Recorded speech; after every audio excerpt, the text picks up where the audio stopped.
নকশালবাড়িতে ফের লোকালয়ে হাতির পাল, ধানের জমিতে দাপিয়ে ফসল সাফ।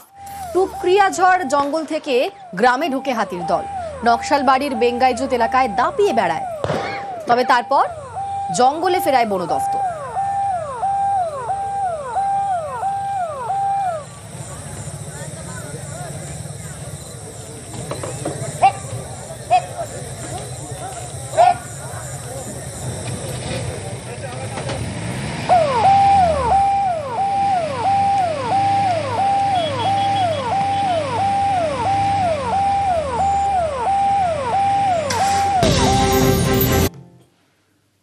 এবার একটু আবহাওয়ার খবরের দিকে নজর রাখি। উইকেন্ডে আবারও হাওয়া বদল, শনি রবিতে ফের বৃষ্টির সম্ভাবনা রয়েছে দক্ষিণবঙ্গে।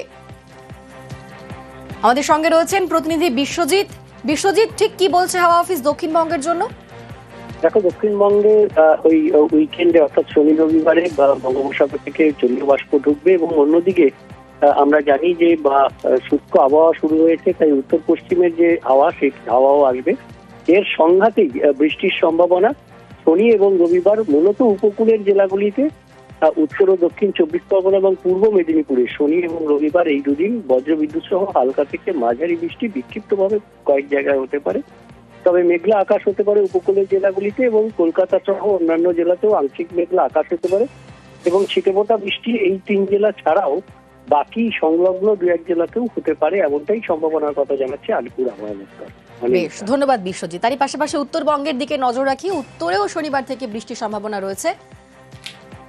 আমাদের সঙ্গে পার্থ রয়েছে। পার্থ আরো বলতে পারবে। পার্থ, উত্তরবঙ্গের জন্য কি আপডেট দিচ্ছে? দেখো, মাঝে বৃষ্টির পরে কিন্তু আকাশ ঝলমলে ছিল উত্তরবঙ্গে এবং উত্তরে পাহাড় সমতল তবুতে কিন্তু আকাশ যথেষ্ট পরিষ্কার ঝকঝকে রয়েছে। কিন্তু শনিবার থেকে আবার উত্তরবঙ্গে ভারী বৃষ্টির পূর্বাভাস রয়েছে।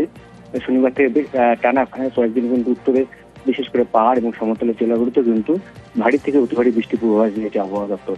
তাই ভাবে গত কয়েকদিনের গত সপ্তাহে যেমন বৃষ্টিটা হয়েছিল তারপর কিছুটা স্বস্তি ফিরলে আবার কিন্তু দুশ্চিন্তা গ্রাস করতে গোটা উত্তর জুড়ে। বেশ, ধন্যবাদ পার্থ।